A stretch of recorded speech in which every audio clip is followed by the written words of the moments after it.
Good evening, I'm Ces Orenia Drilon. I'm Pauline Verzosa. And I'm Sean Yao. The big stories tonight. Gambling tycoon Atong Ang is suing security guard alias Totoy. This is in connection with a case of over 30 missing sabungeros and the so-called whistleblower's testimony that a very influential personality is behind the disappearance. And a victory for the environment. That's one reaction from advocacy groups now hailing the Supreme Court's recent ruling against the Davao-Samar Connector Bridge project. And can the impeachment court have Vice President Sara Duterte's bank accounts opened? Former Supreme Court Senior Associate Justice Antonio Carpio says there are legal pathways to do so.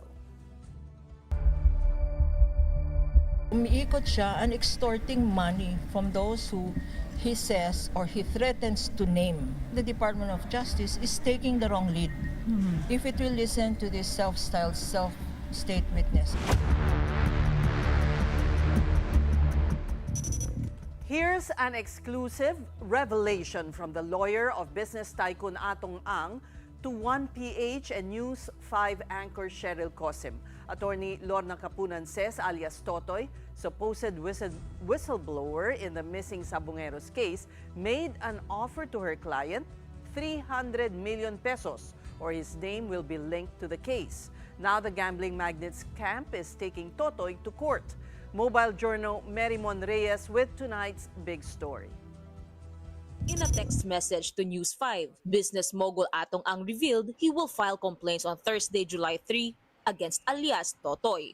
Totoy is one of the suspects in the missing sabungeros case who wants to turn state witness. According to the so-called whistleblower, 30 of the missing cockfight enthusiasts from Manila Arena have been dead for 4 years and have long been buried in Taal Lake in Batangas. Totoy likewise said there are people of power behind the massive disappearance. But in an interview with 1PH and News 5 anchor Cheryl Cosim, Atong Ang's legal counsel, Lorna Capunan, claimed Totoy approached her client. Totoy allegedly assured Ang he won't be name-dropped as one of the influential personalities in his testimony in exchange for 300 million pesos. Umiikot siya and extorting money from those who he says or he threatens to name. He will use the money to keep quiet. He already has fake passports. He already has fake visas, and they will escape. Paano nangyari yung extortion? Nagkita ba sila? Nag-usap ba sila? We have evidence. We will show in due course, no, in the case that we are going to file, the exchange of evidence, the exchange of text to attest, to affirm the extortions. Aside from extortion, the gambling industry tycoon and businessman will also charge Totoy with attempted robbery and attempted homicide. Ang's camp also warned the Department of Justice that Totoy has no credibility and had only been freed on bail from sexual harassment and murder cases. And based on their knowledge, only Totoy had direct access to the sabungeros. Before it was banned by then President Duterte, online cockfighting was legal. But when it was banned, they removed themselves from the business. So during that time, kasi hindi naintindihan ng public eh. Maraming levels yan eh. Yung may direct contact sa mga sabungero, etc., is this state witness and his board of directors, because meron silang foundation. Kasama dyan yung tinatawag ng ibang celebrities, no? Some in the movies industry, but one of them is the chair of Philippine Charity Sweepstakes now, no? Another one, they have their legitimate businesses. So it is absurd yung sinasabi nitong state witness, alleged state witness, na nagmi-meet daw ang board of directors, ang claim niya, to determine how many people will be killed. Absurd. Capunan reminds the Justice Department that they cannot consider the most guilty as state witness. The Department of Justice is taking the wrong lead if it will listen to this self-styled self-state witness. So hintayin nila, this state witness, this legitimate state witness will point to this Totoy as the real perpetrator. Earlier, 4 of 6 security guards who have been identified as suspects in the kidnapping and illegal detention of the missing sabungeros took to social media. That's after the Criminal Investigation and Detection Group put out a 1 million peso reward for leads to their capture. Mark Zabala, Roberto Matiliano, John Reconsolacion and Virgilio Bayug has displayed to their former head of security alias Totoy. Hindi lang po si alias Totoy yung pakinggan nyo kasi isa din po kami sa mga biktima. Dapat malaman din po yung katotohanan. In a Facebook Live, the four said they hid in a village in Parañaque after they were first charged with kidnapping and serious illegal detention in 2022. They paid off 3 million pesos each to stay free, even temporarily. But just this year in January, the Court of Appeals reversed their bail and ordered the Manila Regional Trial Court Branch 40 to reissue warrants of arrest against the guards. The four insisted they were just in-house security guards at Manila Arena who had no choice but to follow Totoy because they feared for their lives. In fact, they said Totoy even ran for mayor in his town in Surigao del Sur, but he didn't win. May sariling bodyguard po, may bullet rope, at saka may dalawang resort, maraming bahay, at saka apartment po. Isa po siyang malupit po, mas mainitin niyang ulo, saka nananadyak po siya, malupit po sa mga trabaho po. The four said they are submitting their affidavits to the Justice Department to explain in detail who alias Totoy really is and who the real mastermind is in the crime. Mobile journalist Mary Mon Reyes, we are One News. We now speak to Justice Undersecretary Raul Vasquez in connection with this story. Good evening to you, Yusek. Hey, good evening, Ses. Good evening sa inyo, Sean, at saka Colleen.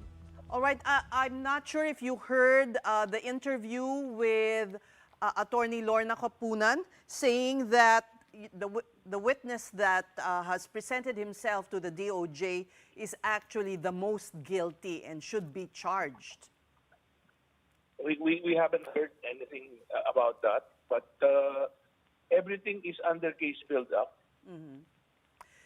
May you tell us if he is in the custody, alias Totoy, if he is in the custody of the DOJ or under the protection of the DOJ?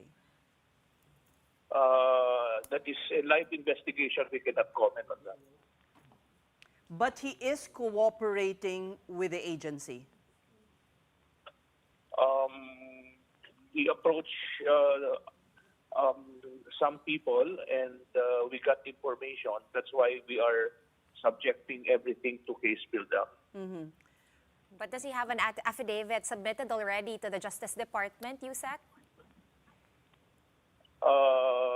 That's a live investigation. We cannot comment. What can you tell us?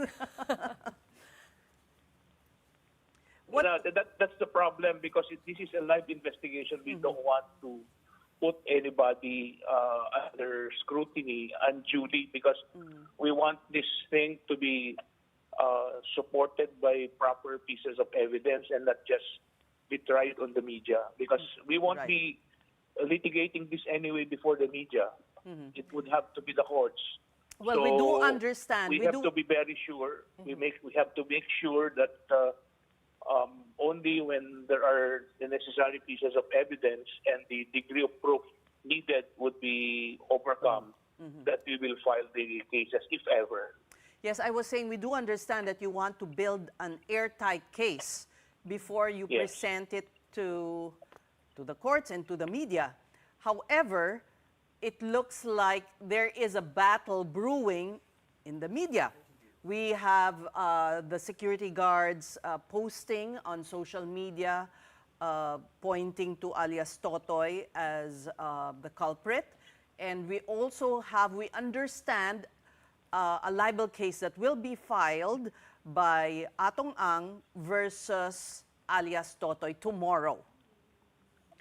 If the allegation is that he tried to extort 300 million from Atong Ang, and if he is not given this money, he will link him to the case. So does this make if ever alias Totoy becomes a state witness, the fact that he tried to extort money, does he make him less credible? That is speculative, says no. We cannot delve into speculation, especially in the middle of fact-finding investigations and verification of information. Very raw data lahat kasi yan eh. And everything that they're also saying, those are mere allegations, and allegations are not evidence. So that's how it is. You expect all of these matters to be presented, and we would be swamped with all this information. And it's up to the law enforcement agencies whom we have tasked to help us out in the investigation side to determine which one would be more credible and supported by the pieces of evidence. Apart from yung testimonial evidence nila, if the real evidence could be presented, corroborative evidence, real evidence, and so on and so forth. Yan ang purpose ng case build-up. All right, this libel case that is going to be filed tomorrow, supposedly, does it throw a monkey wrench into your investigation? No, How so? because it's just one of the legal developments that would be expected. I think that's part of the legal strategy of whoever would be involved, if they are involved. And in fact, but as of now, if they feel alluded to, then that would be their problem. Okay, Yusek, I just want to take a step back, no, and tell us when you started really looking into this into the missing sabungeros, when you started like this formal case build-up. Was it only upon the first expose, so to speak, of alias Totoy, doon lang ba nag-start, or has it been ongoing and that testimony kind of, you know, parang binuhay niya ulit or nabigyan ng bagong buhay? No. Let me state it yung context. This case had been pending for 3-4 years. Correct. And we never let go of the case. We stood our ground. We stayed the course. Initially many cases were filed, but later on many withdrew. The complainants withdrew, but there were some who continued on with the case. That is the reason why there are pending cases that are being now heard. That's the case that led to the warrant, the kidnapping cases.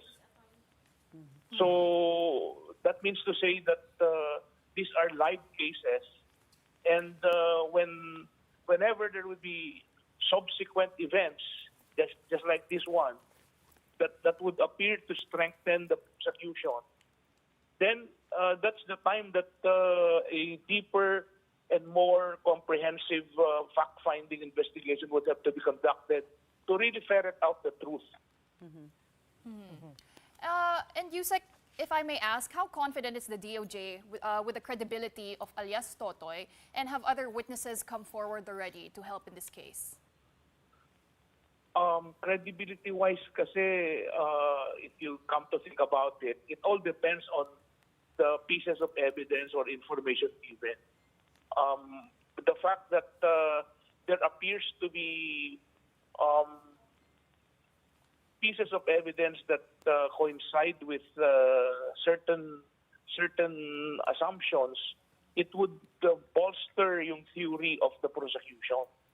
So it's a question of building up the case to a point where the prosecution would be very confident about our case. And the fact that the cases were filed, says Sean and Pauline, is an indication that indeed this process went through the entire legal process.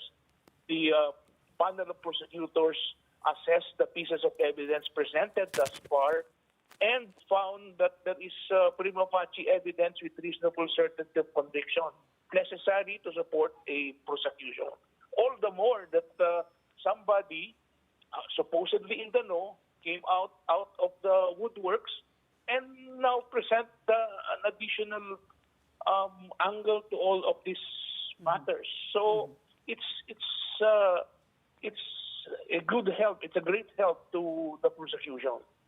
Are you close to having an airtight case? Close? Yes. Yes. even if you do not find the remains of the missing sabungeros in Taal Lake? Yes, that's a good question, because if you don't find the body of the crime, kaya nga hanggang the present case is just kidnapping as of now. It's not murder, it's not homicide, because there is no evidence that they are dead, except for the information now of this so-called whistleblower. So we are trying to piece up all these little bits of information. Says no, we are not taking anything at face value. We have to be very sure with our pieces of evidence, because in the same manner that we want to prosecute those who may have committed this dastardly, egregious crime with impunity, we have to make sure also that no one would be unduly held to court, or reputations, lives. But we do understand It's not that an easy thing. that the whistleblower has video, and this was revealed by Secretary Remulla himself. Well, as I said, this is a live investigation, assess. So we cannot comment on the details, specific details, because these are all cross-check. We thank you for your time, Justice Undersecretary Raul Vasquez. And at this point, we now speak to Attorney Lorna Kapunan, Legal Counsel to businessman Atong Ang. Good evening to you, Attorney. Welcome to The Big Story. Good evening to you, Cess, and to your co-hosts, and to The Big Story. We do understand that Atong Ang will be filing a libel case against the whistleblower tomorrow. Well, not a libel case, no. He will file a case of grave coercion, of slander, and two other things, no. Extortion, attorney? Is extortion one of them? Extortion is one of them, and we have evidence. But let me just put this in context, no, because this sabungero issue has been a cold case for the last 4 or 5 years, and charged here were those, because to understand it, there are 3 levels of operations, no. There's the level of those who really deal with the sabungeros, no, online, no, and then there's a second tier, those who manage the properties, and the level of Atong Ang is in the level of the board of directors, and he has a legitimate board of directors, and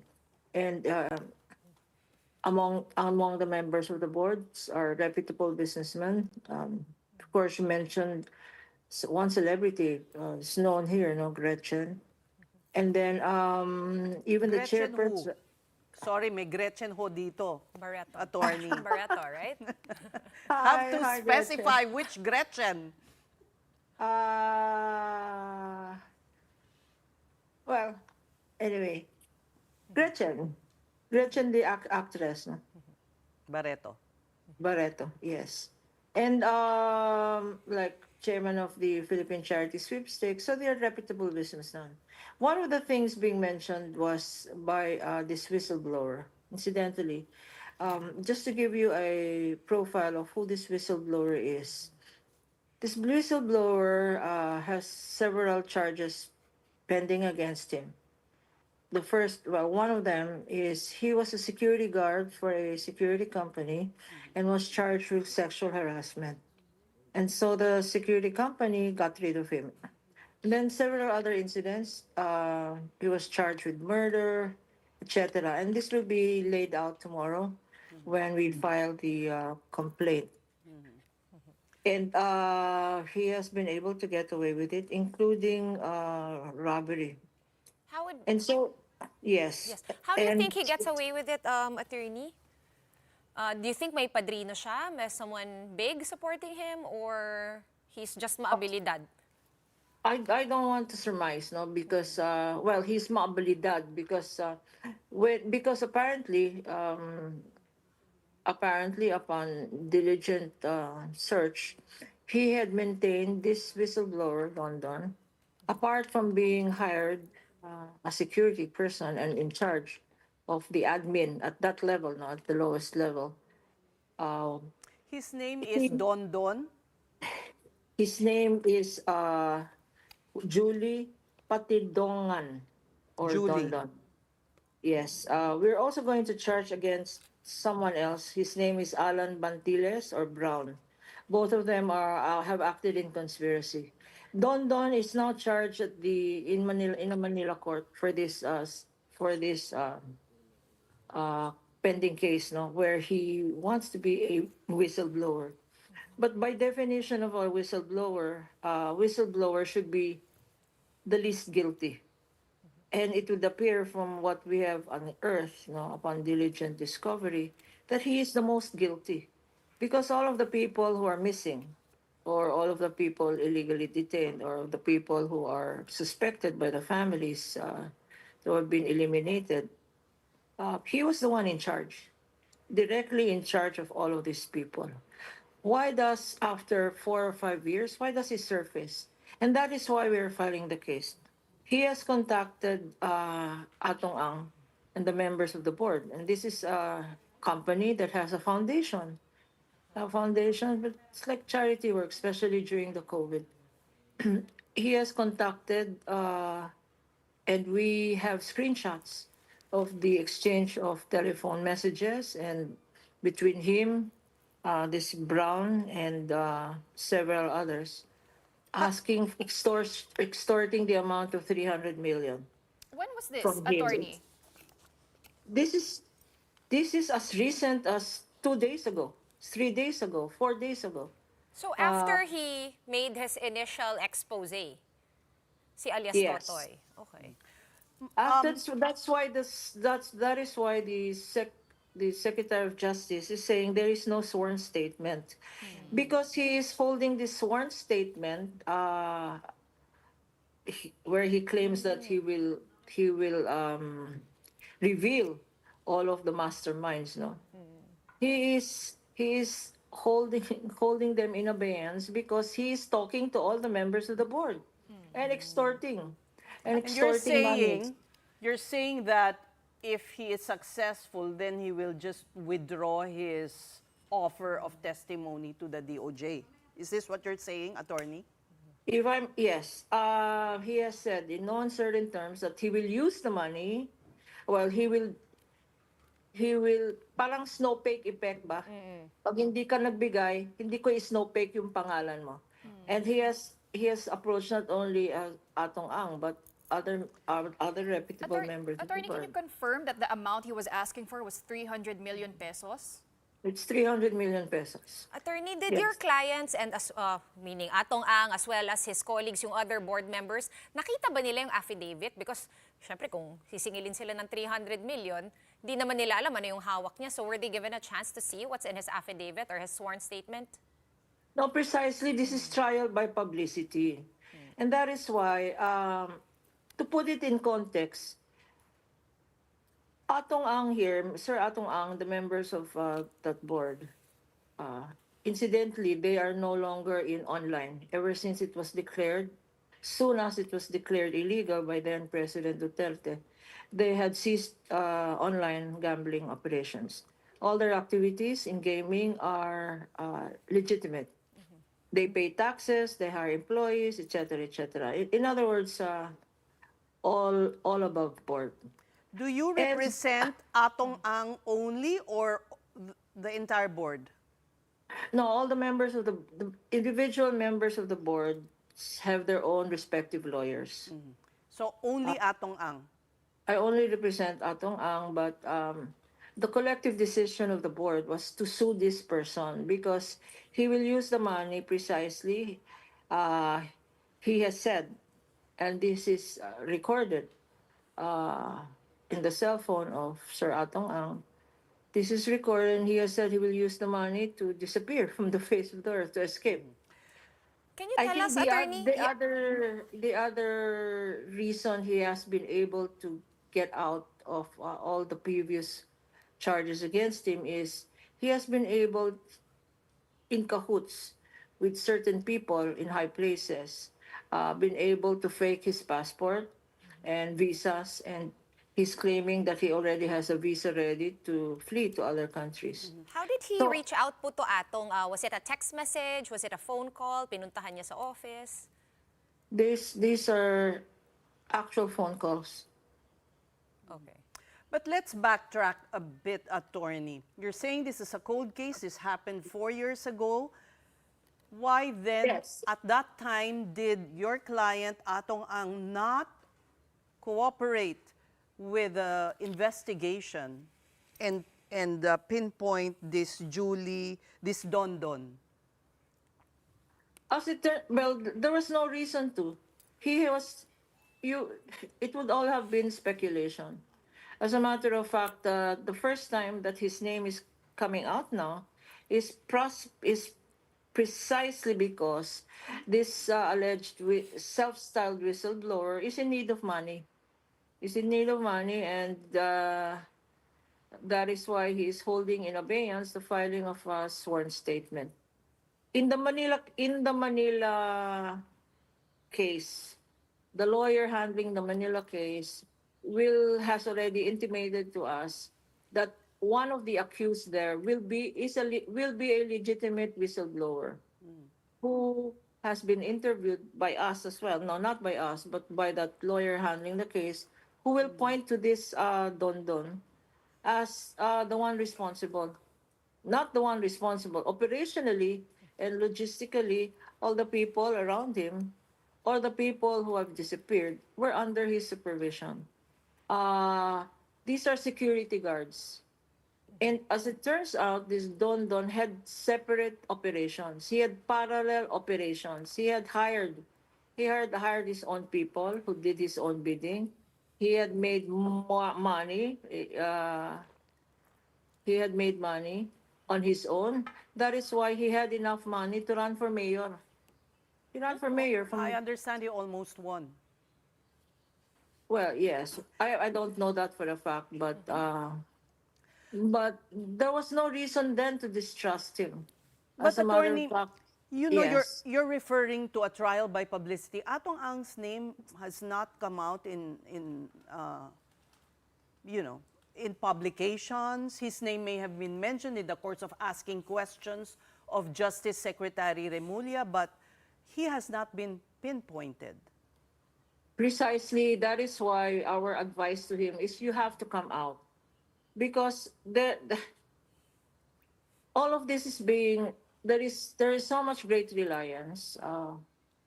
We are, says, you know me, we are always on the side of what is right. And to me, it is wrong. It is wrong that the Department of Justice, the NBI, and in fact, the Secretary has even said that he would go all the way to the Supreme Court to aid in the investigation of this case.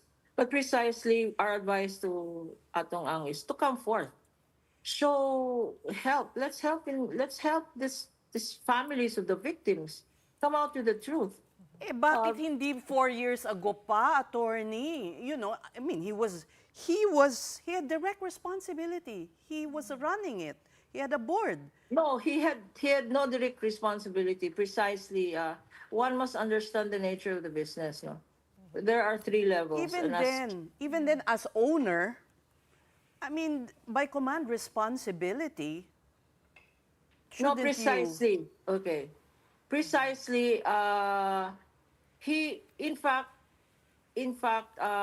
this accused in Manila, he had trusted them. They were his own bodyguards. This guy, this whistleblower, was a trusted person. He had saved him from his unemployment, and apparently this guy had performed well in administering the buildings and the management of the operations at that level. So, empleyado siya ni Atong before? Sa He was trusted. He was security guard. No, in fact, he had hired his own brothers, as security guard of Sir Atong Ang. And so it is why did he not help? Because they were trusted people. As a matter of fact, the lawyer assisting them now was provided by Atong Ang. But now that it is becoming evident from his own threats, his own admissions, and the people around him are saying, siya yun, siya yun, siya yun. So, why says to your point, no, why not attorney, 4 years ago, why not now? nakakapagtaka lang na parang 3 years, 4 years passed before Atong Ang is coming out. Because Hindi there man lang was- siya tumulong sa disappearances ng mga tao connected to his business. It is a bit mind-boggling, to tell you honestly. Yes, well, it really is. Even to me, before I heard the whole story on this, how can people disappear from the face of the earth? The fact of the matter is, they just disappeared, and as it's turning out from the people now who are saying magsasalita na sila, no, his co-accused are saying in the case, are pointing to him. And now he is also, and now this whistleblower is admitting that all of these people were, and the people who have been seen at the material times, no, that of the disappearance were his people. As I said, he had a parallel group who was doing his own bidding, and these were not employees of the company. These were not employees of the board. This was his own parallel group who were doing his bidding. And, And it's coming out now. Why not 4 years ago? Because it was not evident 4 years ago. So you're saying, attorney, that Atong Ang had no knowledge that itong ang si alias Totoy is running a parallel group with their own rackets? Well, I don't know if he had. Yeah, well, yes. The short answer is yes. It's only becoming evident now because the co-accused, and I don't want to preempt the lawyer of the Manila case, but that will be presented in evidence when they will come out, when one of the co-accused, or 2 or 3 of the co-accused there, together with this alleged self-styled whistleblower, will come out with their own version of the case. Why did they not speak before? Because of threats. Because precisely, itong complaint affidavit will have also grave coercion. That his people are still around and binabantayan siya, that type of thing. And it's not only about money, it's threat to his life. That's why there is grave threats, grave coercion, there's extortion, and there's false, oral slander. No? One final question for me, attorney. We just had a DOJ and they said they are close to having an airtight case. With your revelations earlier, attorney, is Mr. Atong Ang also willing to cooperate and aid the investigation of the Justice Department? That precisely is the nature of our legal assistance. Reason we accepted Atong Ang is because he has said, and the whole board has said, that they will fully cooperate with the investigation. And this is voluntary? Yes, because the Department of Justice is being misled.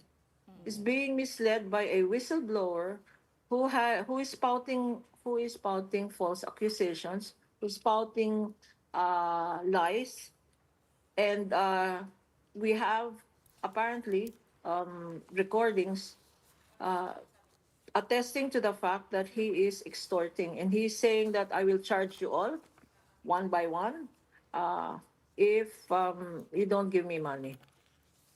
And the other lawyers, the other members of the board who will be represented by their own separate lawyers will be filing, will also file similar cases. Now, to your question of will Atong Ang and the board and cooperate, the answer is yes. He will cooperate. Whatever it is an open book. Will be an open book. All right. Thank you, Attorney Lorna Kapunan, lawyer to businessman and gambling industry tycoon Atong Ang. Thank you for your time. We're just going to take a quick break, but we have more stories for you right after this break. Keep it here on The Big Story.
Welcome back to The Big Story. Environmental groups welcomed the recent issuance of a writ of kalikasan over the construction of the Davao-Samal Connector Bridge project. In a collective statement, Apila, Grey Juris, and Icoteneo said the Supreme Court's ruling sends a strong signal that no development, no matter how grand or well-funded, is above the law. In a landmark decision on July 1st, the High Tribunal issued a writ of kalikasan against proponents of the project. These include the DPWH, the DENR, the Samal Island Protected Landscape and Seascape Protected Area Management Board, and the China Road and Bridge Corporation, which is funding the construction. Last April, environmental advocates Carmela Marie Santos, Mark Peñalver, and the Sustainable Davao Movement filed a petition claiming the project would cause serious and irreversible damage to protected areas. These include Paradise Reef on Samal Island and the Hizon Marine Protected Area in Davao City. The Supreme Court also gave the proponents 10 days to justify the construction of the bridge. The DPWH, however, said that the project will continue until they receive the SC's order. So far sa ngayon, wala pa tayo, hindi pa natin natatanggap yung writ. No? So long as wala pang order coming from the court for us to suspend our operations, then we will continue with the project. Some residents of Davao City and Samal Island say they want the bridge built. Vice President Sara Duterte, who is aware of the opposition to the bridge project, highlighted its importance. The bridge is seen to cut down travel time from Davao City to Samal Island to just 5 minutes.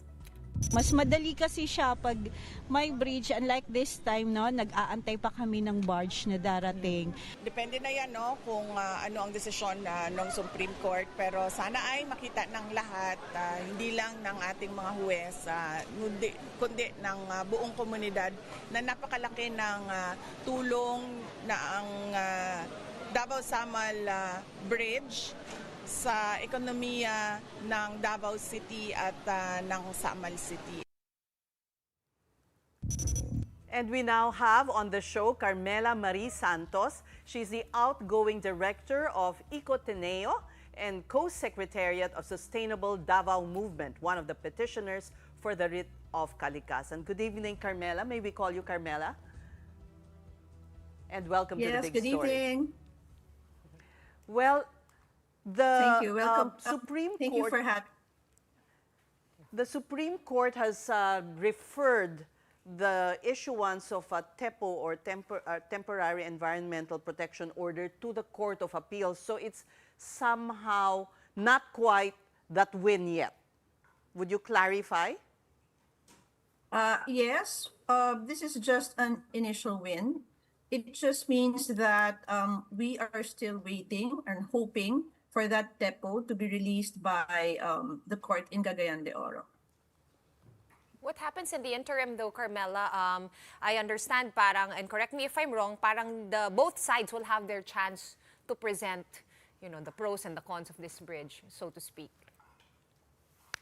In the interim, we are hoping that when DPWH has said that when they receive their copy, then they will suspend activities. And then the prayer for a TEPO, which was referred to the Court of Appeals in Cagayan de Oro, once granted, it would temporarily stop the construction until the court can evaluate the case more fully. So we need this TEPO so that the court will be given the time and all parties will be given the time to present their sides. Well, Carmela, you did cite the death of coral reefs in areas like Paradise Reef and Hizon Marine Protected Area. Can you describe the current state? Is the damage really irreversible already at this point? The reason why that term about being irreversible and irreparable came from the study by Dr. Filipina Soto.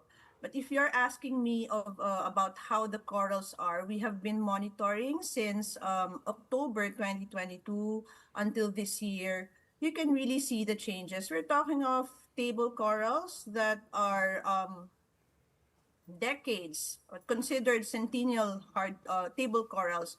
So we do not see how you can recover. Well, corals are called rainforests of the sea. So we do not see how those ecosystems can be recovered, even if DNR would say, okay, we will rehabilitate. But can you rehabilitate a rainforest by planting trees?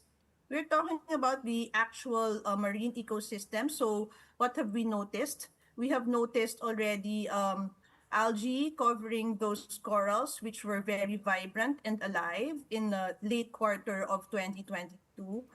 We have noticed the absence of fish in the area. It's a nursery. Now they're before there used to be like it used to look like a highway of fish in that area. So there's none of that. Everywhere you turn looks like, sorry if I'm being a little emotional, I can still recall my last dive. Everywhere you turn looks like the pictures that you see at West Philippine Sea. When they show pictures of how the corals in that area look like, it looks like that. Like dead. Dead. Not just like dead, really dead. As dead as stones or construction Parang debris. their color white na lang, no? So Parang ganyan. sad. Gray. It's gray. Gray, yeah. Carmela, It's can gray. you paint us a picture, no? Because we haven't been underwater in that area. Gaano kalaki ba at gaano karaming corals yung affected? I understand these are two separate marine protected areas on either side. One on the Davao side, one on the Samal side. Gaano I've kalaki? snorkeled. Okay. Is this near the Parang garden? Carmela, malapit ba to Garden. sa Coral Garden? No, The Coral Garden is a part of it. The Coral Garden is a part of the 7,500 square meter Paradise Reef. But really, when you talk about the area where the ongoing construction of the Greenway is, that one plus the Paradise Reef is about 15,000 square meters. So we're talking about 1.5 hectares on the side of Samal and almost 3 hectares on the side of Barangay Hizon. We're talking about numbers, 79 species of corals, hundreds of species of fish, at least for Paradise. Also about the same numbers in Hizon. And if you must recall, if you read the petition, the Hizon MPA is also cited as one of the top 3 most productive MPAs along the Davao side of Davao Gulf. So it's a lot. And if we're talking about numbers, 67,000 plus fisher folks rely on the Davao Gulf. And it's very important that where the spawning grounds and nursery are not disturbed. Kasi ito yung pinanggagalingan ng mga yung isdang hinuhuli, yung kinakain nila dito nanggagaling sa mga reef areas na to. But Carmela, correct me if I'm wrong, the petitioners are not against the development, but you are pushing for realignment. So is there really a responsible way that we can connect Davao and Samal? Because the residents are pushing for this to be built because it would help reduce their travel time. Thank you. We've always said from the beginning that we are not against a bridge. We are just asking why there, and we are questioning the way they're doing it. There was a study by Japan in 2016. In fact, ito yung it was in the Samal webpage, the 2016 Japan identified area in the Central Corridor. The alignment right now is at the Southern Corridor. At the Central Corridor, which is much shorter, it's only about 2.3, 2.6 kilometers, no, yung distance from Davao to Samal, and it's only 16 billion pesos as compared to the 23 billion peso SIDC bridge. So again, we're not against the bridge. What we're saying is, bakit ganito ayusin yung lang design? sana kung saan ilalagay at bakit dyan ilalagay? Bakit nga? Dyan? Why there? Why was the ECC granted by the DNR at the time? It was December 17, 2020. Actually, it was also during the pandemic, you notice. Yeah, there are more questions than answers. It's so difficult to marites the answers, but people in the know know. That's all I can say. Okay, ayaw naming na masali ka pa sa libel or but we will Yes. dig up the story, pandemic, and then I believe at that time, to put the situation in context, there was a rush to get China ODA. This is a China ODA. It's not a grant. We're still paying for it. So there was a mad rush, di ba? Parang ilang bridges yun na dapat itayo during Duterte's administration, President Duterte's administration. So this was one of those. Yes. Okay. Is it too late? Is it too late? Too late to? Too late to realign save the dead it. corals, yes. Too late to realign because ang sabi nga nung regional director ng DPWH dyan sa Davao is almost 40% complete, 38.08% if I'm not mistaken. Actually, mukha nang ang bridge yung... Hindi, yun yung staging Oh, area. yung staging area, Yung mukhang staging area. area. Tulay na eh. Pwede nang tawiran. Oh, nagiging emotional din tayo kasi parang we are so bothered. So is it too late? I repeat my question. Okay, To mitigate I want to or to answer. redesign? It's not too late if you only just go to the original plan, which is better studied. Second, I just want to comment on what DPWH says. It's so difficult to trust the numbers that they give. In fact, they gave an interview first quarter of the year. Wala pang ang 10% yung construction at that time because they're just constructing the craneway. This is not yet the bridge. And the earlier years, in 2022, 2023, they keep insisting na wala daw corals dyan sa area na yan. So, you know, it's self-serving statements na hindi factual eh. So, is it too late? The Supreme Court just gave us the chance to review it again. So, I believe it's not too late. Well, congratulations. We actually took the wind out of your sails by starting with, well, it's just a slight win. But oo nga eh. Sorry, we didn't give you the opportunity to at least show your appreciation. So maybe in closing, what is the meaning of this landmark decision of the Supreme Court to those who are fighting for the environment like you? It means a lot to us because, and this is where I will, try to manage my emotions.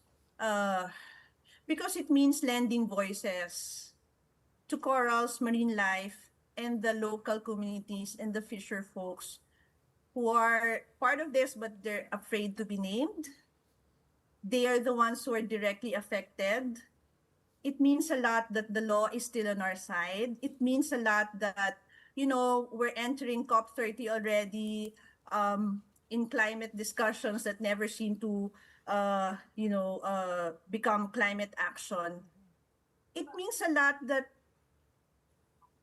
finally people are listening. Finally, it's been a long journey. It's a really long journey. If you read the petition, we have tried to talk to all levels really. Barangay, city, except of course the City Council of Samal because they're promoting it. We've talked to the Senate, we've talked to everybody we could talk to. So finally the Supreme Court gives us this breather and tells us that basically it gives us a chance to share the side of the story of Davao Gulf. And it's not just Davao Gulf. When we start talking about this case, as you said, a lot of things you will find out and discover for yourselves. It's really more than just the corals and the marine life in Davao Gulf. You will, actually right now, many things are coming out. A lot of people have been looking up the CRBC, the Chinese company contracted for this project, and they have been finding out that they do have a poor track record of environmental care and respect. So we hope that this will be a standard that when we do infrastructure, we also do our, what's the term? We will do our due diligence. Let's do some backup. Konting scroll. Well, we thank you so and much. Look up sa Google. Itong companies ba to na kinukuha natin? Anong track record nila? Oh. May bahid siguro ng corruption din. Have you unearthed that? We cannot imagine that it isn't there. We thank you for your time and we wish you the best of luck. You are still going to be with Ateneo even as you leave Ecoteneo, which is, sorry, a bit of a tongue twister. No, I am still part of Ecoteneo. My term just ended as Ecoteneo director, but I am still part of Ecoteneo and serving Sustainable Davao Movement. Maraming salamat. That was Carmela Marie Santos of Ecoteneo and Sustainable Davao Movement. We're going to be pausing for another very quick break, but we do have more stories for you when we return. Keep it here on One News.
So far, they have apprehended 46 vehicles, not just in NAIA but in airports in Catarman, General Santos, Cebu, and Davao as well.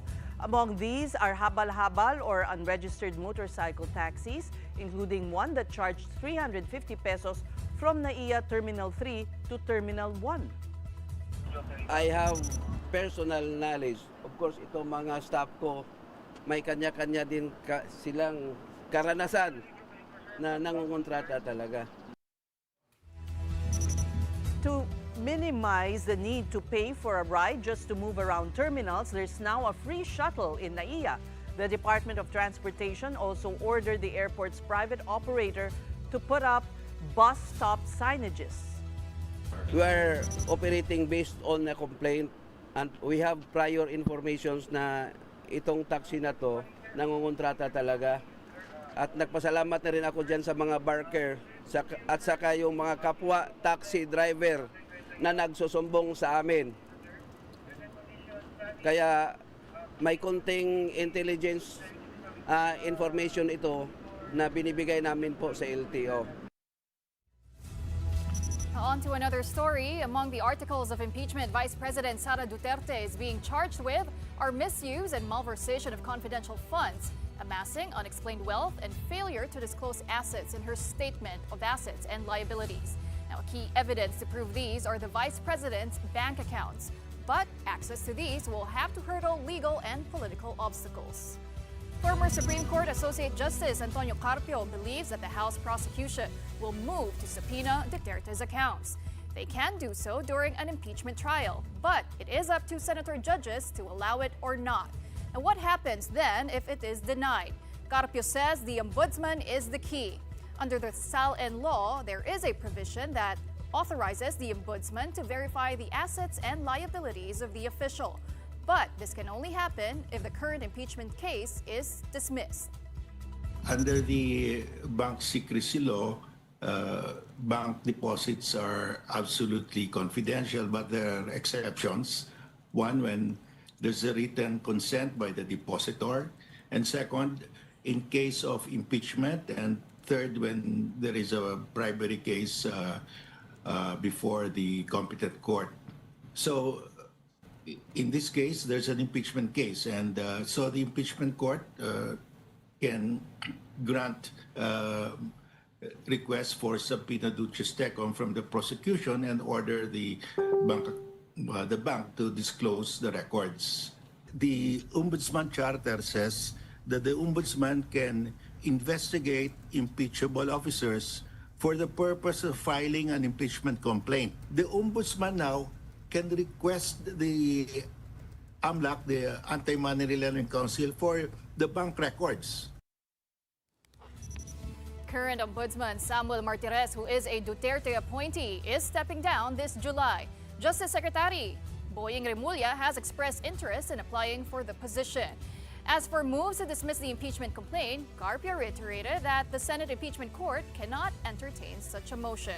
Carpio says the Constitution is clear that the Senate cannot dismiss an impeachment case without a trial. The Constitution says once the articles of impeachment are received by the Senate, trial shall proceed forthwith. Now, yung motion to dismiss, hindi, that will not result in a trial. Kailangan trial. So I think, in my opinion, the Senate cannot entertain a motion to dismiss because the obligation, the duty of the impeachment court is to proceed to trial forthwith.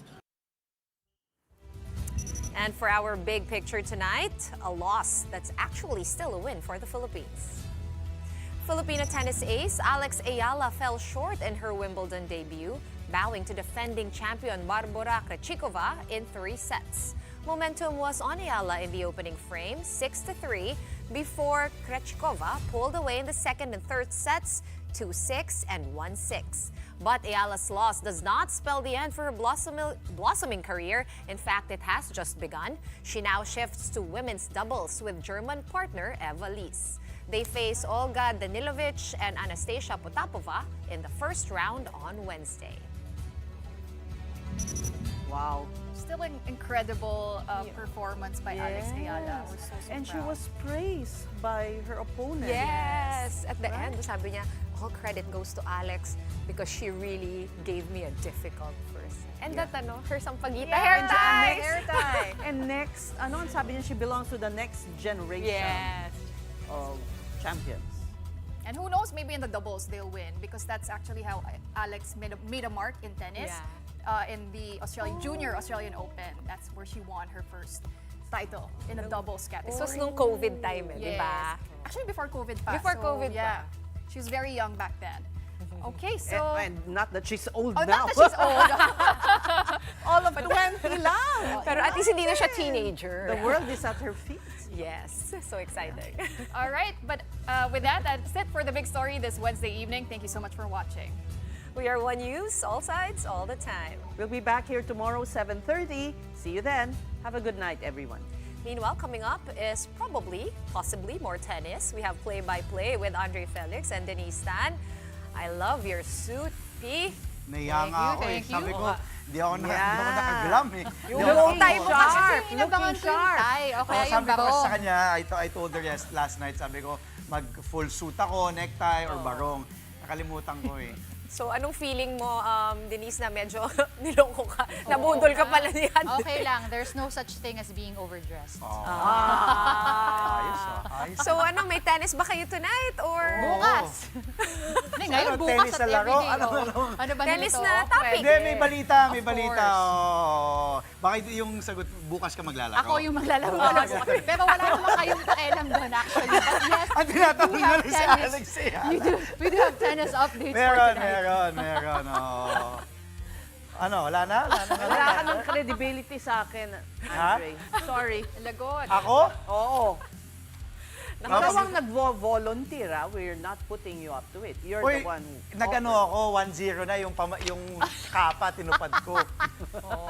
Gawin na natin 2-0, di ba? Babawi ako. Sige, fine. Okay na, OT na, 8:33 na eh. Thank you again to the ladies of the Big Star. Great show. Actually, I learned a lot from their show, enjoyed watching their show again. It was just, kumbaga, dami mga nag-iinit na pinag-usapan nila. Yes, pati mga guests nila. Thank you once again to Cez, to Sean, and to Pauline. Okay, before we get down to business, talk about tennis, how about we start the show with NBA superstar Shai Gilgeous-Alexander landing a record-setting contract extension with the Oklahoma City Thunder. Lots and lots of money. Plus, the Milwaukee Bucks making multiple big moves, Denise, in another busy day.